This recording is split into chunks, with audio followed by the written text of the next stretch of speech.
Hello, I'm Hal Lublin. And I'm Mark Gagliardi. Since the dawn of humanity, one issue has gone unsettled.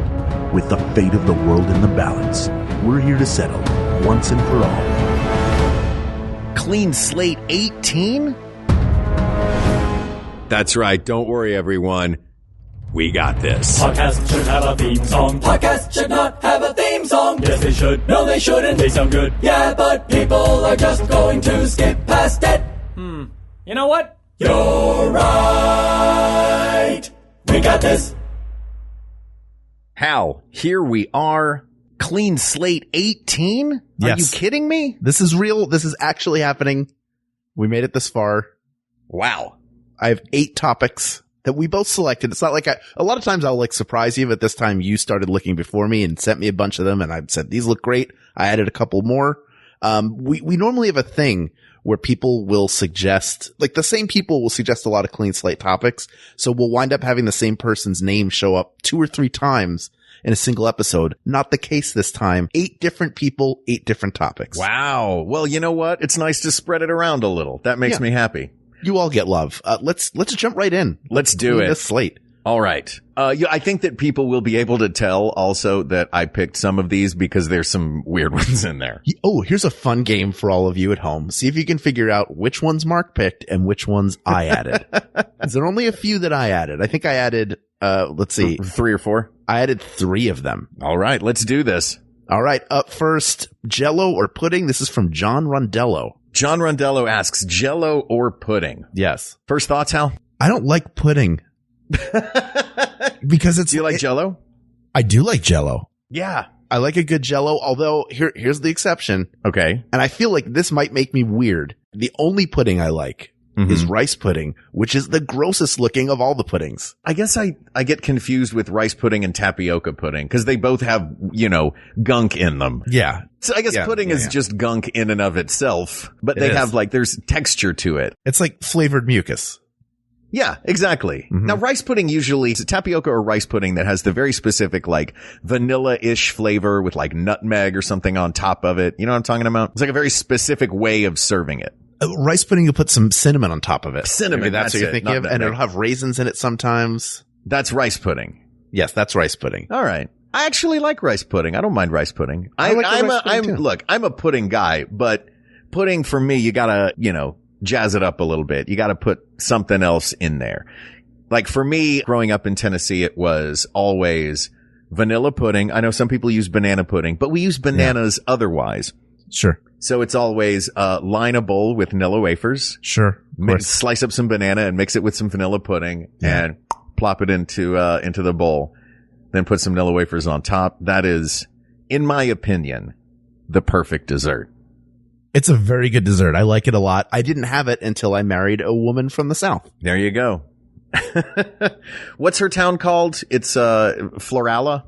Yeah, that's right. We're going to call it Florala. No, it's the border town. It's the Georgia border, not the Alabama border. It's redacted. I will not say her hometown because who knows? Oh. Then it'll be flooded with people showing up trying to have the banana pudding that I got to have when I was there. All right. What is her social security number? Sure. It's 123 Main Street. That's an address, Hal. Well, if you go to that address, you'll see her social security number is scrawled on the town sign. Ooh, what a Da Vinci Code this is doing for Florala. Watch out, the podcast is flooding. You don't have a lot of time. Did a library flood in one of those? And I forget, am I having a fever dream about it? Probably. I feel like Da Vinci Code, National Treasure, Indiana Jones, all the adventure stuff, there's always something gets flooded. Where is this water being kept? That's what they're figuring out. That's the mystery. Do you remember Indiana Jones and the Search for the Water Tower? Which is weird because it's right there in the middle of the town and it's huge. If I'm an explorer or treasure hunter and I see that there's a water tower anywhere near where I'm going, I just don't go in. Or I go, listen guys, I'm going to get my scuba gear and put that on. I think that the water tower, knocking over and flooding the town is more of a dinosaur problem. Did that happen in one of the Jurassic movies? I'm sure it did.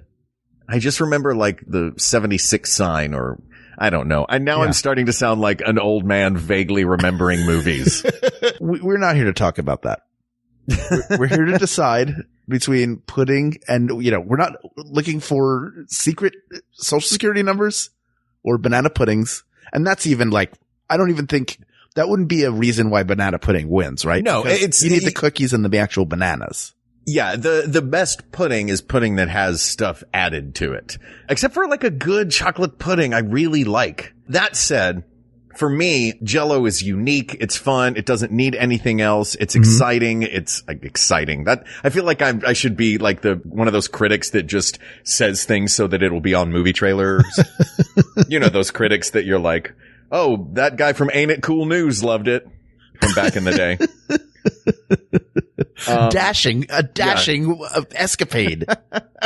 This strawberry Jell-O. The other cool thing is you can cut it into shapes. You can cut it into shapes. For me, it's also that I can get sugar-free Jell-O and carb-free Jell-O. Yeah, but that's not, we're talking about desserts. I don't think you pick the winner based on, I can get it without sugar. Well, that's a consideration that I have. You can get sugar-free pudding. Yeah, but it's still loaded with carbs because of all the cornstarch. Well, what are you going to do?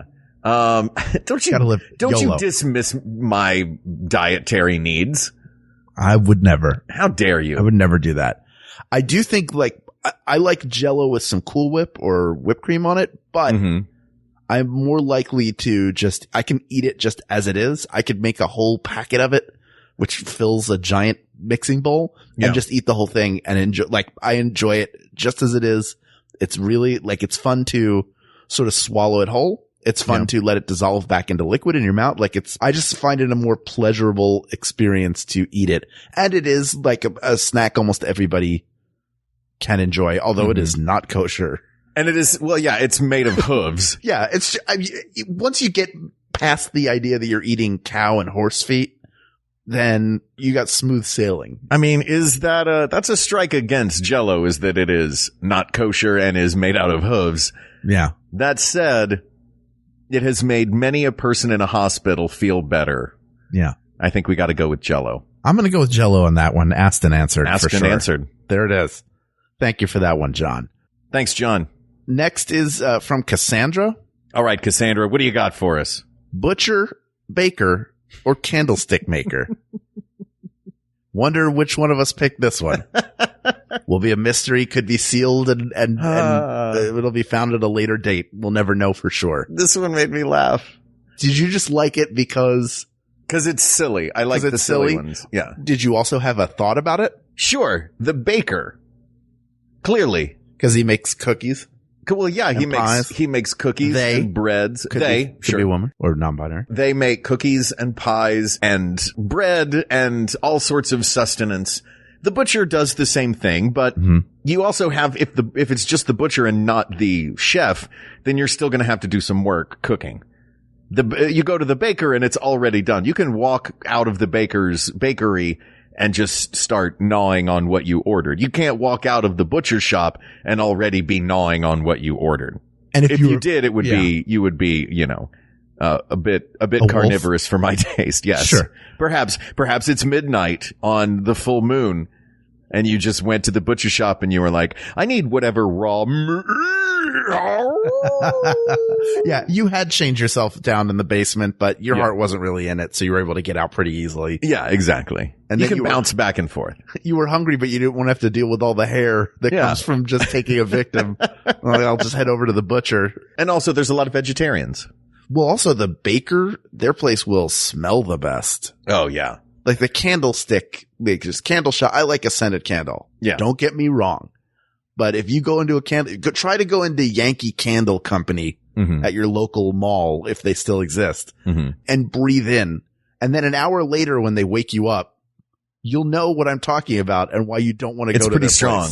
Yeah. It's like Abercrombie and Fitch strong. Do those places have a strong? They spray like a whole bottle of cologne in there every day. Gross. Yeah. It's a lot. I can't take it. But yeah, the candlestick maker, I think, it's like the buggy whip industry. It's a little obsolete at this point. What? We still use candles. It's not like a dead art. Yeah, but I imagine that this nursery rhyme goes back to the days when the candlestick maker was the only source of light for your home. Sure. Now you've got, smart bulbs. Yeah, but it's not like the only people who use candles are the Amish. Just candles have a different purpose now. Now they're smelly goods. Yeah. Or for romance. Have you ever been to Smelly Goods Candle Shop at your mall, if you still have one? Yeah, oddly, it smells terrible in there because it's too many. They're like, here's an ocean breeze on top of apple cider inside of a pine cone. Yeah. There's something, if you want natural, delicious smells, you got to go with the Baker on this one. The Baker asked and answered. Asked 100%. and answered. All right. Next up, Peggy Pierce asks, this is a good one. Okay. Indoor or outdoor concert? Ooh. I think this one's going to take a second. This one's going to need some pro and con weighing. Well, I have a question about it. Okay. Let's say you go to a place that has like a band shell and there's an area that has a roof on it. It's open air, but part of it has a roof above it. And then towards the back, there's a lawn where people are picnicking. That's an outdoor. That's an outdoor concert. Of course it is. Okay. Well, what else? In what world is that an indoor concert? I don't know. Some people will be like, well, you have a roof over your head. That's not really outdoor. It's like if you go camping and you stay in your car, it's not really camping. Yeah, or if you go to a local hotel, all of a sudden I'm not camping. Or if I just stay home, all of a sudden I'm not camping. Hal, like, that's weird. Hal, I'm telling you, you have not been camping any of these trips. I don't want to be judged. All right. Here I will say is, let's do pros and cons. Okay, let's do it. Let's do the pros of an outdoor concert. Okay. You know, if it's a nice day, the sunshine, if it's a nice evening, the, nice outdoor, like it's just nice to be outdoors. Like I like that. They're usually, in my experience, more varied. An outdoor concert seems to be, and I shouldn't be speaking in generalizations, but I'm going to speak in generalizations. Right. More bands, because I'm usually seeing festivals or something. I like the space of being able to walk around, especially on a concert where it's got a lawn like that. A lot of times there are food trucks there. It just feels, maybe it's, living in Southern California, we have them a lot. So it's just it feels special. What are some outdoor concerts you've been to? I've been to a lot of festivals. I went to a festival last year. It was, Willie Nelson and, Neil Young and Promise of the Real. That was a fun one in New York. Stagecoach, which is a weekend after Coachella. Sure. That's a fun outdoor, it's got 3 different stages. That's another thing about an outdoor concert. A lot of times you get multiple stages. Things from the big stuff like that down to LA County Fair has a stage with, a different rotation of bands playing all day. What about you? It's hard to judge. So here's some outdoor concerts I've been to. I've seen at the State Fair. Jennifer and I saw Weird Al Yankovic. We went and saw Dolly at the Hollywood Bowl. I mean, so far you've got 2 of the people in my Spotify heavy rotation. But I mean, look, if they were indoors, it would have been just as great a concert. Other outdoor festivals I've been to, I went to Lollapalooza in 94. I went to Lilith Fair in 1997 or 98. I went to Lilith Fair in 98. There you go. Was that the one where Missy Elliott was on the tour? No. Maybe I didn't go in 98. Then maybe you went in 98 and I went in 97. Right on. It was a great tour though. And then one of my favorite concerts I've ever been to, with all that aside, and I've seen, and at Lollapalooza, I got to see the Beastie Boys and Smashing Pumpkins before they'd figured out how to perform live. People walked out on them, including me. I saw James Taylor when he was touring his album Hourglass in 1998. That was my birthday gift to my mother. I bought her tickets and we went together, and it was a great concert. Not only is he a very gifted musician, but just really good rapport with the audience, and everybody was having a good time. That was like he was in like a band shell and we had a roof over our heads. Like I really sprung. I used that camp counselor money I was making. Yeah. To really treat my mother. Oh, that's sweet. You mentioned that band shell overhead. I should also mention that my absolute favorite place in Los Angeles is the Hollywood Bowl. It's great. And the Hollywood Bowl is a perfect outdoor venue. I go as many times as I can every summer. This summer, they always do a musical. This summer they did Into the Woods, and it was amazing. Awesome. Yeah. Now, so that's the pros. What are the cons of an outdoor concert? It's dirty. Sometimes if it's like a one with a lawn or, did we really talk about pros? I mean, I guess the other pro is, which you pointed out, I just want to reiterate, is being able to walk away from the music and take a break. Yeah. The mobility is great, but you still feel like you're there. When you enter a concourse in most places, And it depends. Stadium type, indoor stadium or arena type shows are different than intimate theater shows. Like seeing Ben Folds in a theater is kind of different because you can move around within the building, but you're still there. But I think an indoor concert does feel more like a singular experience. I agree. Because the artist has more control. And this is a con for an outdoor concert and conversely a pro for an indoor concert is the artist has more control of things like little things like the fog machine, the lights, the projections. There can be more spectacle added to a show. Like I just saw Jabberwockies in an indoor arena and they have like this crazy laser light show that they do. And that wouldn't be possible really in an outdoor venue. You can do a little of that. I mean, Weird Al had a screen up when he performed and it didn't feel like he had sacrificed any spectacle. Yeah. The other thing is that an indoor concert will not be canceled due to weather. Yeah, that's true. That is just a pro. I don't think it's a deciding thing. No, it's also a rarity for us because the weather rarely changes here. Sure. But if it has been raining and then you show up to an outdoor concert, it's filthy and muddy. Some people don't care. It bothers me. Yeah. It's just annoying to walk around in. I think, okay, so let's see if there are any, I say we can weigh pros and cons of both, but I guess we've just weighed them as topics and looking back and forth. But it really seems in this brief discussion about it, this could have been a whole episode, by the way. It feels like there are way more benefits to an outdoor concert than an indoor concert. Yeah, go to an outdoor concert, have a nice experience out there and enjoy something. It feels more unique than sitting in the same bowl you could sit in. Yeah. Almost anywhere. But I do love all different size concerts indoors from stadium shows. I saw Bruce Springsteen a couple of years ago at the LA Coliseum before they tore it down. Not the LA Coliseum. What was that place called? The Civic Forum? Auditorium? The Forum? No, it was somewhere. It was the venue downtown that Bruce Springsteen referred to as the dump that jumps.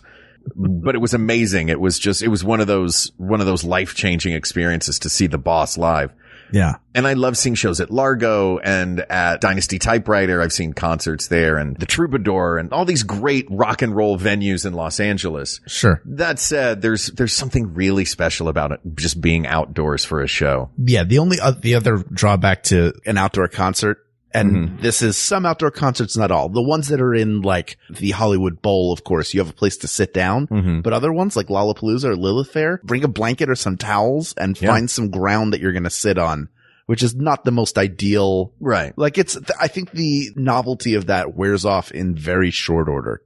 That's fair. But conversely, in an outdoor setting like that, if you are bringing a blanket and sitting out on the lawn, you can usually bring a picnic of sorts. That is true. You can bring some food. Yeah, so I think Not it's always. outdoors. All right, fine. Asked and answered. I'll take it. Let's do this. All right. This is before halftime, before intermission. This is from Sean, which I wrote in all caps. I don't think it was sent in all caps, but Sean asks, is Tim Burton's A Nightmare Before Christmas a Christmas movie or a Halloween movie? I think, for me, it's a Halloween movie. That's my first gut reaction. Because it just feels like one, because the main character, he's from Halloween Town. Halloween Town is the central focus. Christmas Town is not home. Halloween Town is home. And also because there's not a lot of Halloween movies. It's kind of that and Hocus Pocus if you want to have and Halloween. But if you want to have like every horror family movie ever made. Well, yeah, no, I'm saying if you want to have like for kids, family friendly, like Halloween movie watch, that feels like one to me. Hocus Pocus, Nightmare Before Christmas, The Great Pumpkin, Charlie Brown. That sort of to me was like childhood Halloween movies. What about you? I think that it is I think it's a Christmas movie. I think Halloween is the setting and there's so much about it that is Halloween. But ultimately, isn't it about him falling in love with Christmas and kidnapping Santa because he thinks he can do it better himself? But at the end of the movie, what happens? You tell me. Santa makes it snow in Halloween Town. In where? In Halloween Town. Yeah, which makes it a Halloween movie. That's where you know what? set. I feel like, let me ask you this, Hal. Is this a binary question? I think we have to look, it has elements of both. And that's the thing, because that's the thing. I feel like the actual honest, true answer is it is both. It is what Disneyland does, with the Haunted Mansion every year, creating the Haunted Mansion holiday, which I guess leads it more to be a Christmas thing because they do it for the holidays, but they start it in October. That Sure. It's like, what would happen if these monsters, if the king of Halloween Town, he's not the king of monsters, he's the Pumpkin King. Right. No, Godzilla's king of the monsters. Correct. We all know that. Yeah. What if he fell in love with Christmas and tried to make it, but he can't? It's a little bit of it is we can't break out of who we are. Let's be the best version of ourselves, because he's kind of bored with Halloween. So he wants something new. And in the end, he discovers he's best at what he loves, which is Halloween. Yeah. But isn't that also a Christmas story? That it's deep within you all along, and it takes Christmas to teach him to love what he has. I think a lot of it is inherently a Christmas type movie, but done in that sort of Tim Burton macabre kind of in the way that only Tim Burton can do, in that he made a Christmas movie that's about Halloween. Yes, exactly. I think it is a Christmas movie that is about Halloween. Yeah, I like that. I will, especially also because now that I'm thinking about it, I want to look and see when they post it, like what the timing is for it. Right. You know, I'm looking right now, and it looks like Disney considers the Haunted Mansion holiday, which is the overlay that they do with Nightmare Before Christmas. They consider that a Christmas attraction. Sure. I mean, it's put in place now when it's Halloween. It's the perfect thing that bridges the two. Yeah. It is about Halloween, but it's a Christmas movie. It's a Christmas movie about Halloween. Surprise. Look at that. You may have your own feelings about it, but we've answered it. Yeah. So there you go. Asked and answered. Asked and answered. Let's take a quick break. Okay. And let's clean the slate of not having ads. Ooh. And throw a couple in for some of our favorite Maximum Fun podcasts. Give a Sounds listen. good. We'll be right back. We are so thrilled at your interest in attending Hieronymus Wigginstaff's School for Heroism and Villainy. Wigginstaff's beautiful campus boasts state-of-the-art facilities and instructors with real-world experience. We are also proud to say that our alumni have gone on to be professional heroes and villains in the most renowned kingdoms in the world. But of course, you are not applying to the main school, are you? You're applying for our sidekick and henchperson annex. You will still benefit from the school's amazing campus, and you'll have a lifetime of steady employment. Of course, there's no guarantee how long that lifetime will be. Join the McElroys as they return to Dungeons & Dragons with The Adventure Zone Graduation, every other Thursday on Maximum Fun, or wherever podcasts are found. Macho Man to the top rope. The flying elbow. The cover. We've got a new champion. We're here with Macho Man Randy Savage after his big win to become the new world champion. What are you going to do now, Match? I'm going to go listen to the newest episode of the Tights and Fights podcast. Oh, yeah. Tell us more about this podcast. It's the podcast of power, too sweet to be sour, funky like a monkey, woke discussions, man, and jokes about wrestlers' fashion choices, myself excluded, yeah. I can't wait to listen. Neither can I. You can find it Thursdays on Maximum Fun. Oh, yeah, dig it. All right, and we're back. All right, 4 down, 4 to go. Let's do this. Bensky. Bensky. No. It's Comrade Bensky. No, stop it. It's Bensky. What is question, Comrade Bensky? Comrade Bensky wants to know chopped versus wedge salad. Man.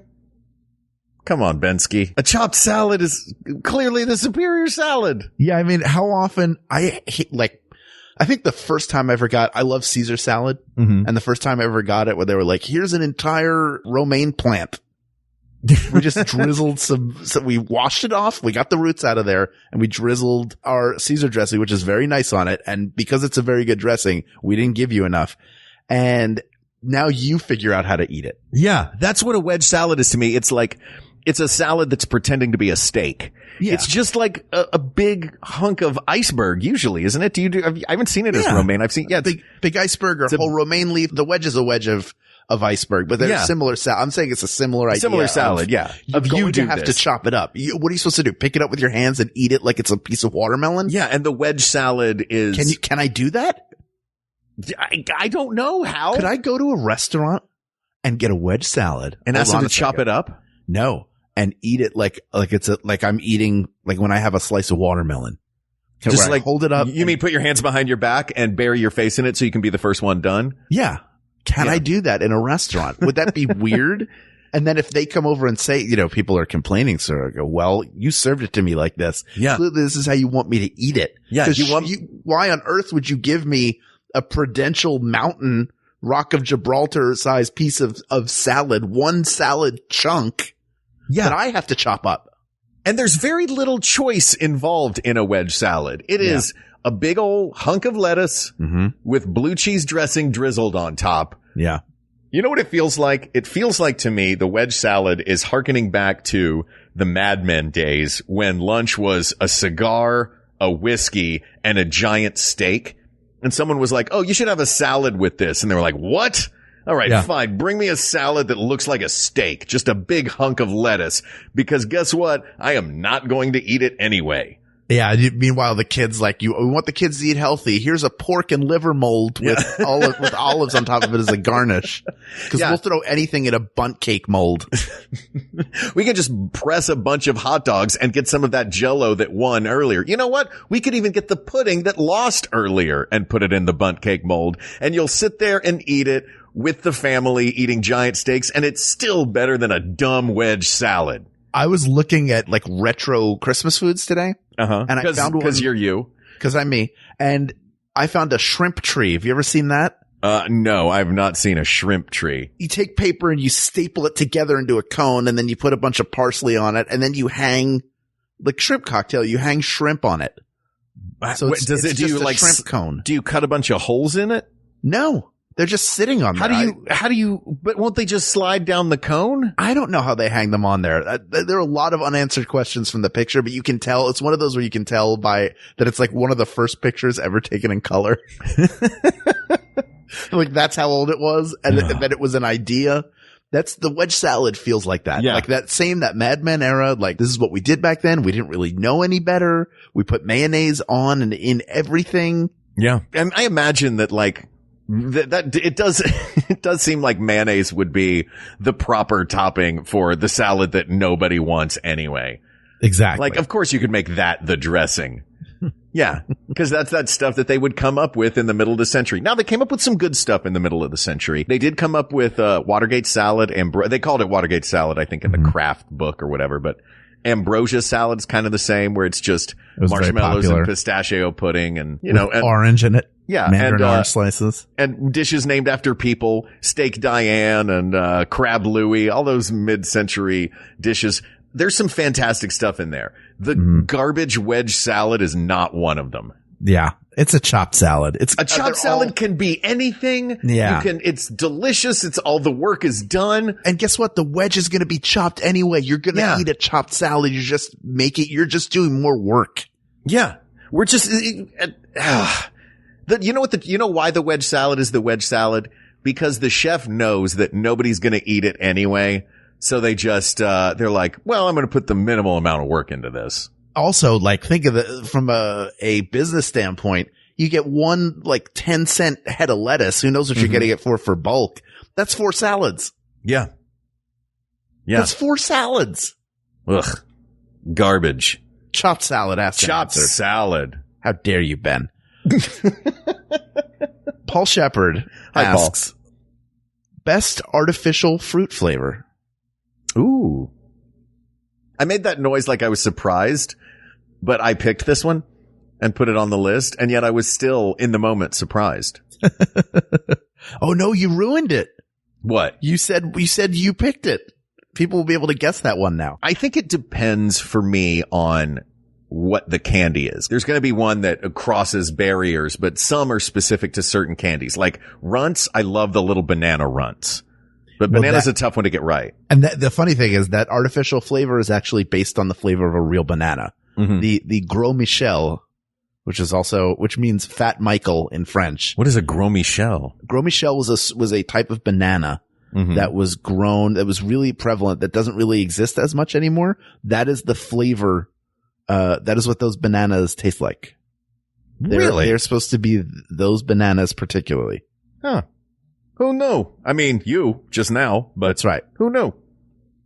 Very rare plants now. So that's a good one. As far as like ones that cross all boundaries. Grape is pretty great. I love grape. I love strawberry. Grape. Also strawberry, very good. I like cherry has always been my number one personally. Cherry's decent, but when you taste an actual cherry, what are we going for? Are we going for the one that is the closest to the flavor it's trying to emulate, or just the best tasting one? See, that's tough because I think cherry doesn't taste like a cherry at all. No, and watermelon candy does not taste like watermelon at all. It's so good. But it's so good. But I think that to be fair to the fruit, I think we should pick one that is at least trying to emulate its fruit counterpart.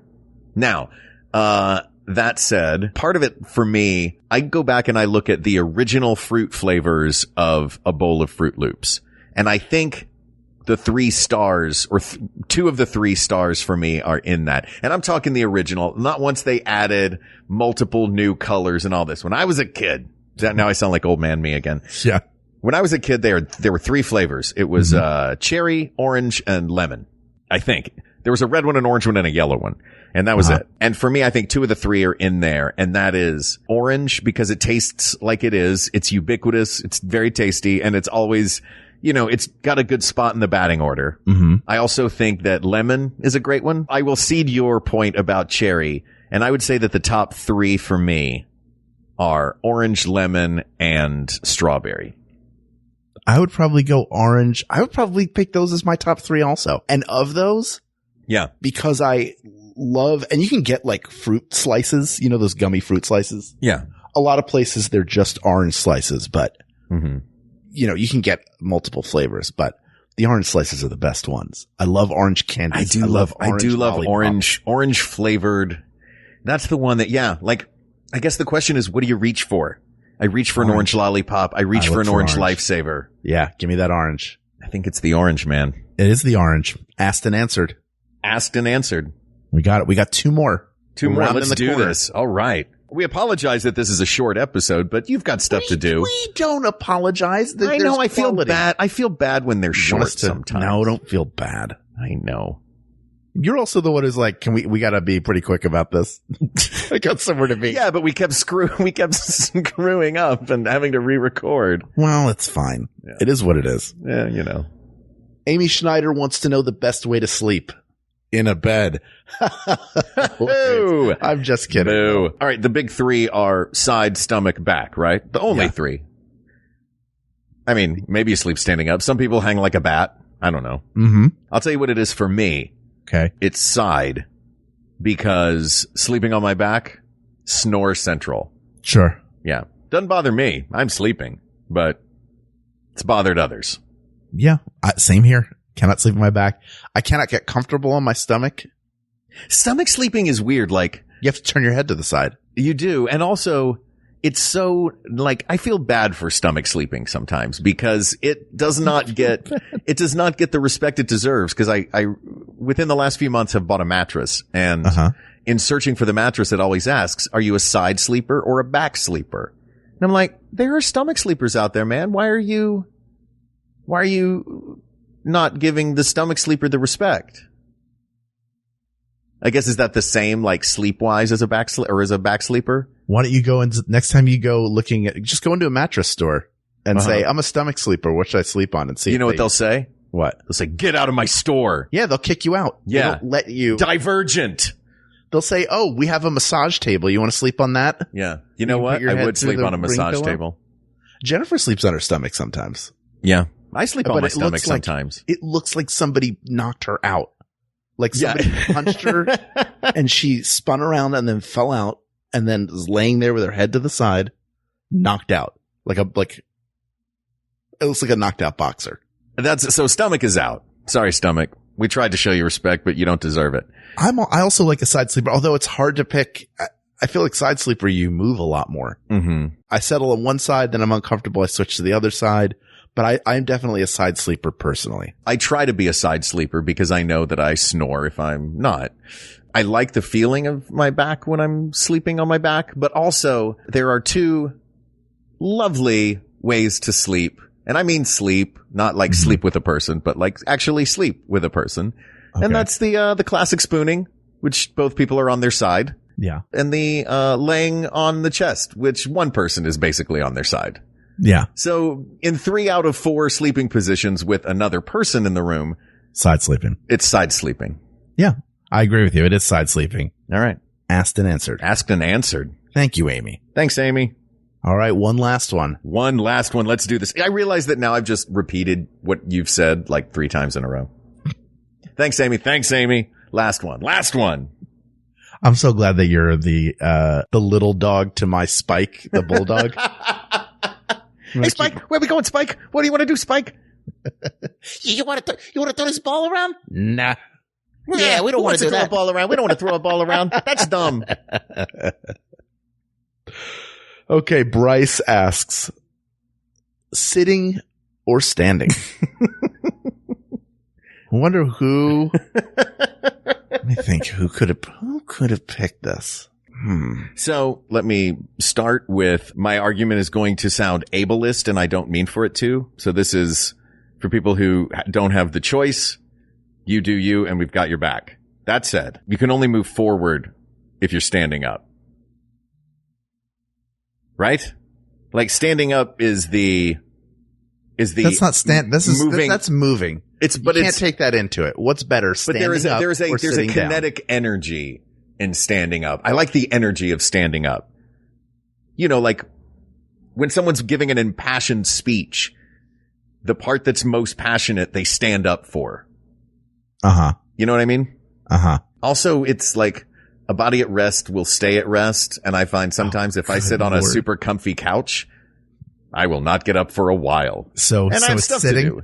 No, it's clearly standing. No, it's not. Oh, what is wrong with you? Standing is weird. Standing is better for your body. Your skeleton is aligned. Standing up once in a while is good for you. Once in a while? Spending all day standing? I think it's probably healthier to spend your day standing than sitting. Well, maybe. I think standing is alert. It's ready for all things. It's spry. I feel like standing is let's live life. When you're at Disneyland, when you're doing all the fun stuff at the park, what are you doing? All right. Well, you're riding. When you're waiting to get in to the ride and just seconds are ticking off of your life, what are you doing? What percentage of your life are you at Disneyland? Not as high a percentage as I wish. I wish I was there, right? I wish I was recording this from inside Smuggler's Run, but not even just the cockpit they're not using. I just want to sit in the Millennium Falcon cockpit and talk. That's all. I don't need the ride. I've done it enough. Hal, standing up it's better for your health. It's better for your skeleton and your alignment. It's more active. It's more engaged with the world. It's where passion shows itself. Come on, man. This is a pretty easy one. All of my favorite things to do from a recreational standpoint involve sitting. I like playing video games. I like watching television and movies. I enjoy playing board games and tabletop gaming and role playing with my friends. Those are all sitting down activities. Yeah. What else do I enjoy? Barca loungers. I like those. But there's a kinetic energy to being on your feet. Yeah. For me, the reason why I don't like it also is I have flat feet. So if I stand for too long, my feet start to hurt like really badly. It gets very uncomfortable. My desk at work is a standing desk, so I can convert it to a standing desk. What percentage of your day do you use it as a standing desk? 0%. 0. I've tried it twice and gone, this is too painful. And it's uncomfortable in a weird way to work. I'm not used to standing and typing. That's a sitting activity. See, I like standing and typing, and I will frequently just like set my computer on top of the record player in the living room because that's about that height, and will stand and work. just because it just feels more alive. And isn't that what it's about? Feeling alive, Hal? You saying that somebody who's sitting down doesn't feel like they're alive? I don't think if I'm sitting down, I don't feel as alive as if I'm standing up. That feels if you have the option. If you have the option, again, like I said, I don't want to sound ableist in all of this. It sounds very ableist. I get it, but that's what I am. I'm an able-bodied person and I'm grateful for it. And she's saying to clarify, if you have the option between sitting and standing. Standing. Laying down. Oh, could you imagine if if I could just spend my whole life laying down? No. I've thought about, every time we record, I think about, all right, I've got a boom stand. My microphone's on a boom stand right now. I'm sitting on my couch recording this. Mm-hmm. What if I just laid down in bed? I could still point the mic at me. It'd be the same.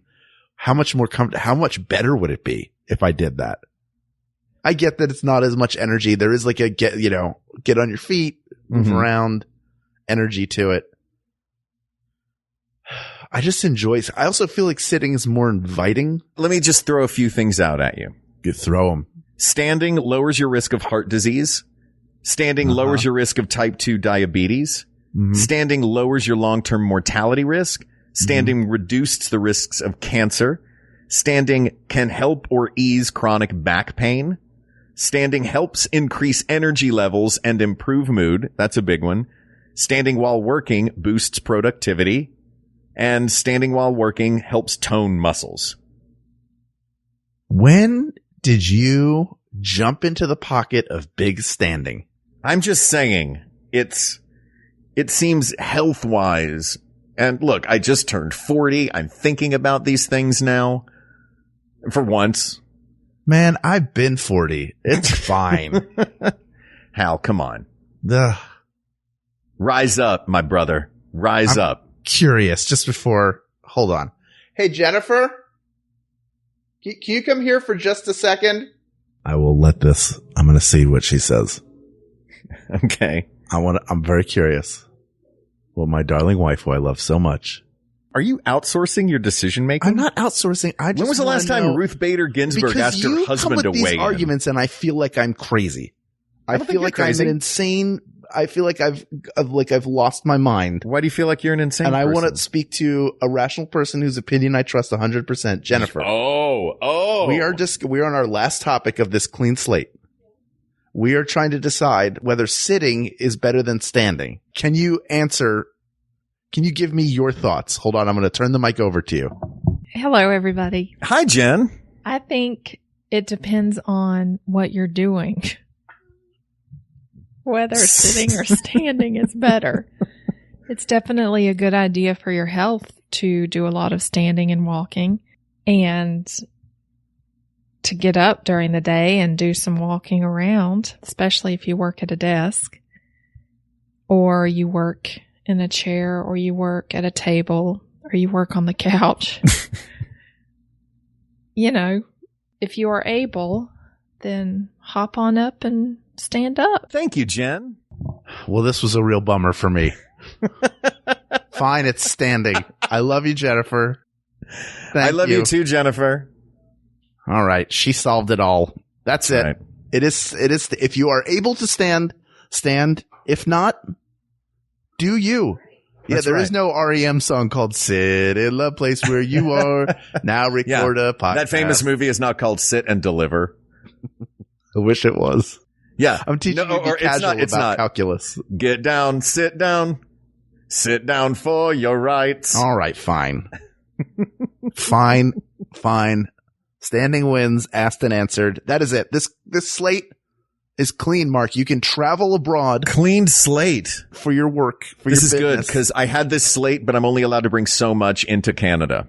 Yeah. So got to clear it off. Now you can go to Canada. Yeah. We'll record more when you're there. I love that. I'm going to miss you very much. I'm going to miss you too, brother. It's very difficult. By the way, somebody sent us, Kristen Kelly sent us a big box of Jelly Bellies. Ooh. All these different flavors that I've not opened yet. And I was going to bring it tonight to record with you. And then I didn't come up there. So, you know what? I'll give you my address in Canada. Yeah, I'll definitely send them. Yeah. Definitely gonna ship those to you. I'll get right on it. Well, brother, I'm going to miss you.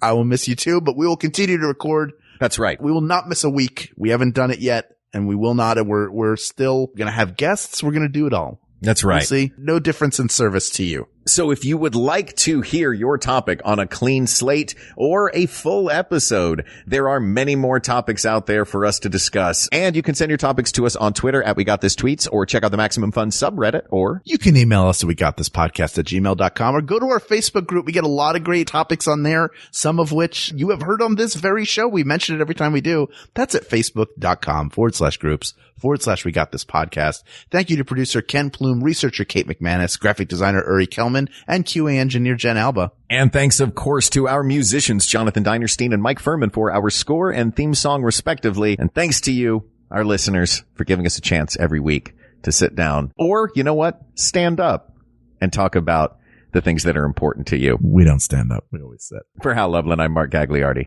For Mark Gagliardi, I'm Hal Lublin. And don't worry, everybody. We got this. We got this. MaximumFun.org. Comedy and culture. Artist owned. Audience supported.